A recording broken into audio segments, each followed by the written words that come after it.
Hello, welcome back to another video, and today we're going to be talking about hiring developers in Roblox.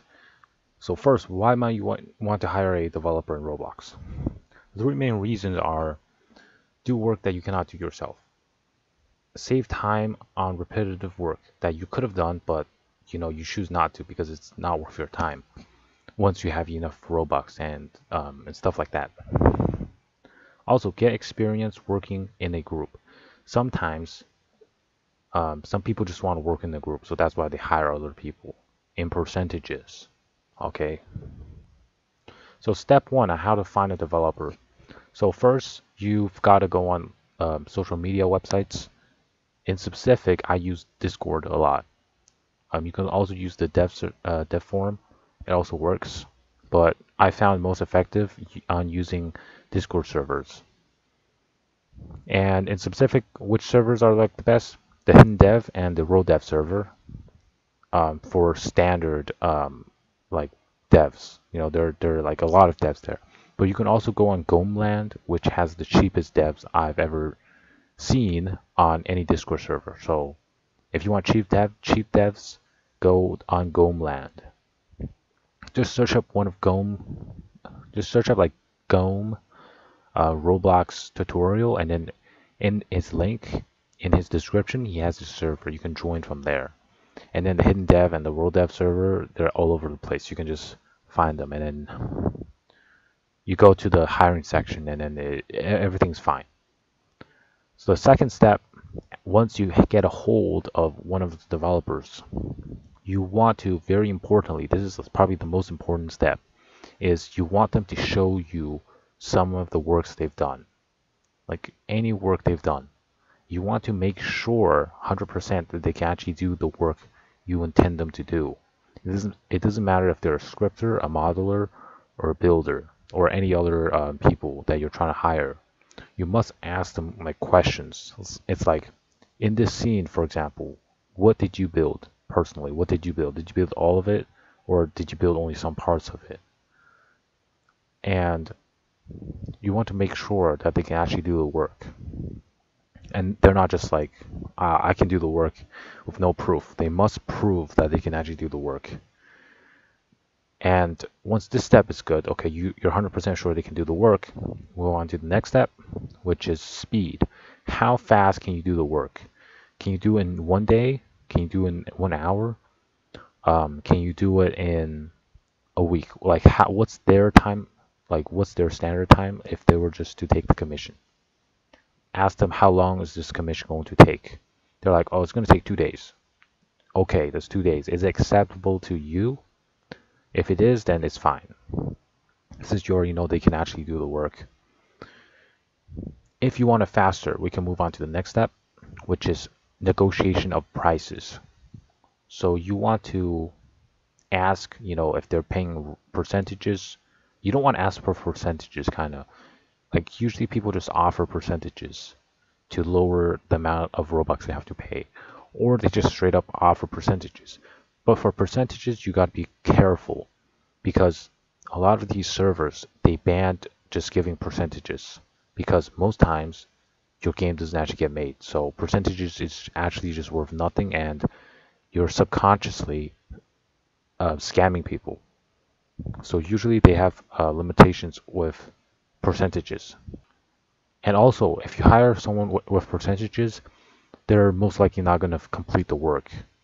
The people who usually take percentages are not always the best. They're usually just newbies starting out.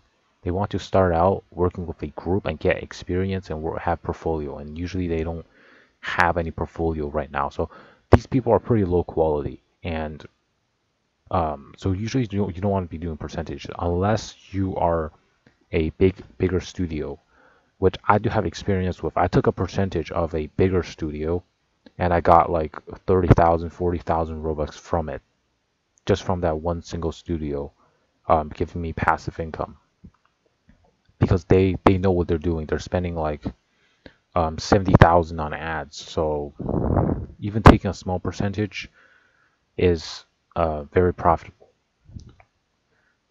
And other than percentage, Robux and USD, they're pretty standard. Robux is usually for, unless they specifically specify they want to be paid in USD, in PayPal or whatever, then it's USD. Else, it's just percentage and Robux.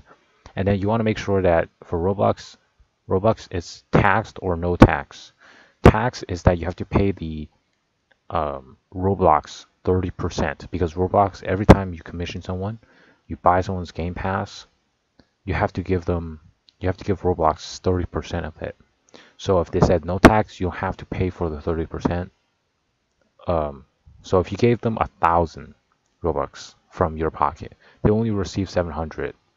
If you said taxed, that's for no tax. If you said taxed, then you have to pay like 1,000, like 200 something to be able to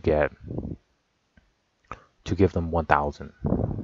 So that's something you need to keep in mind when you're commissioning in Roblox. Robux. So how do you determine the price of the commission? But before we get to that, we can also, the price is kind of determined. So from the previous slide, we talked about the speed. If you want it to be faster than the speed they gave you, like for example, they gave you 2 days. I can complete this thing in 2 days, but you need it in 1 day or in like 2 hours. You have to increase your pay for them to complete the task in a faster than normal speed. You have to pay them extra for that.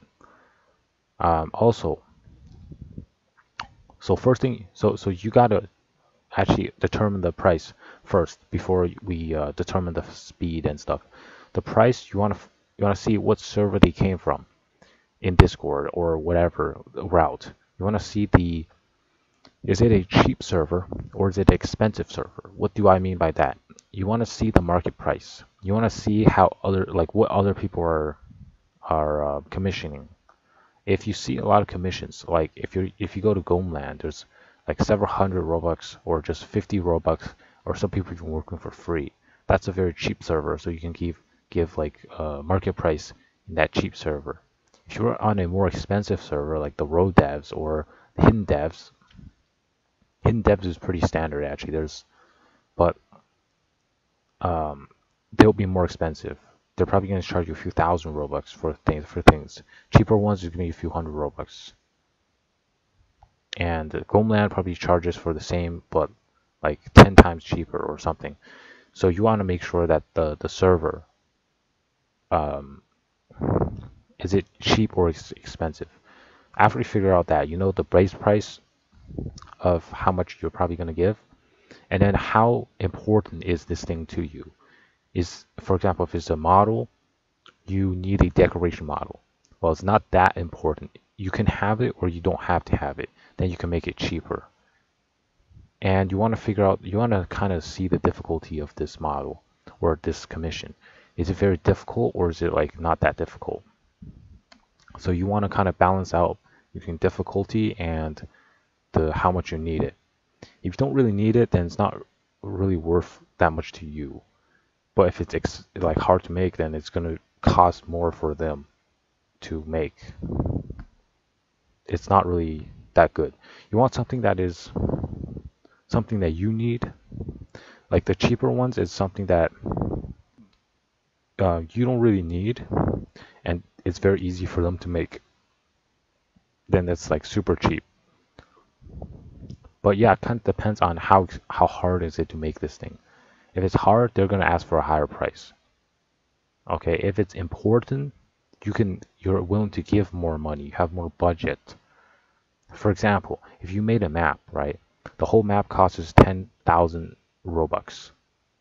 That's how much you spent and how much you're willing to spend. You bought the entire map, island map.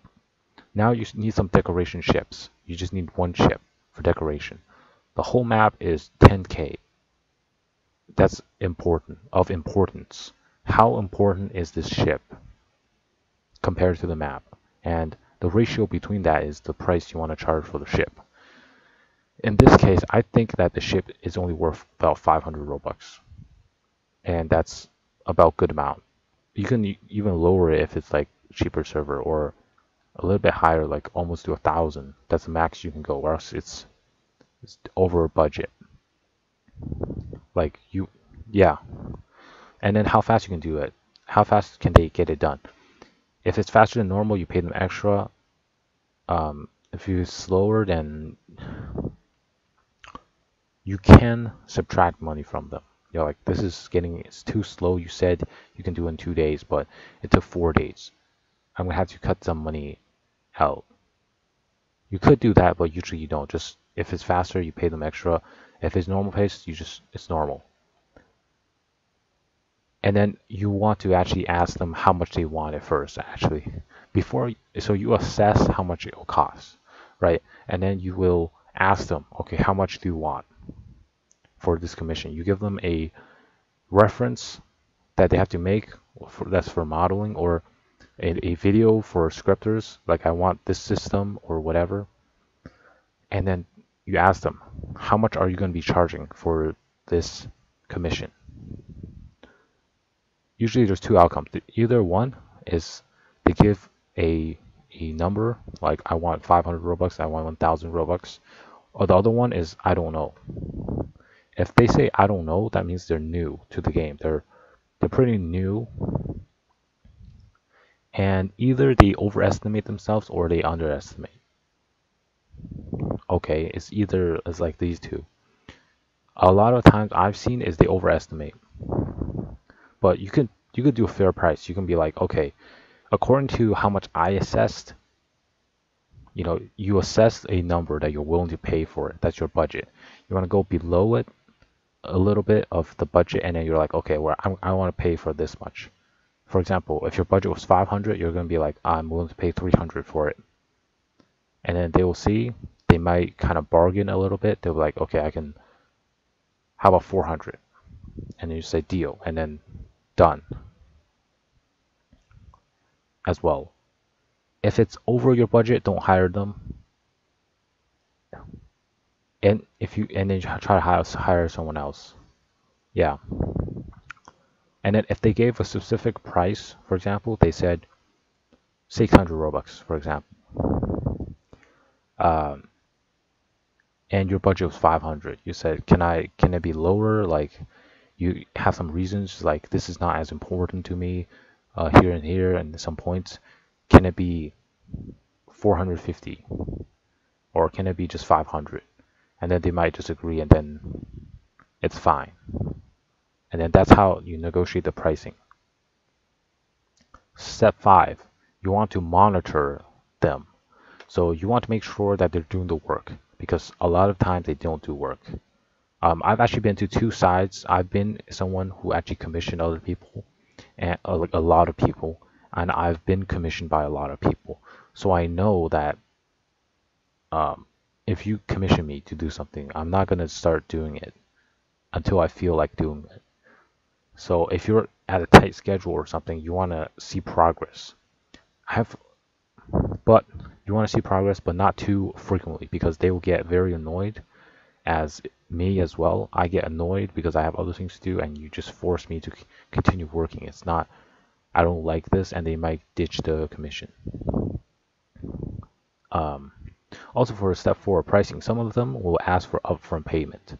If their portfolio is really good, they have all the work they've shown is really good. It doesn't have to be a portfolio. It could just be any work they've done. You have to make sure they're not free models or just stolen.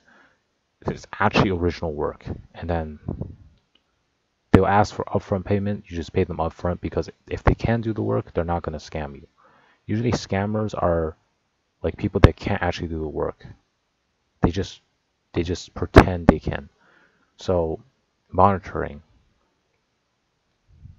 Just make sure to ask for progress from time to time, and don't do it too often. I have a true story. Is basically,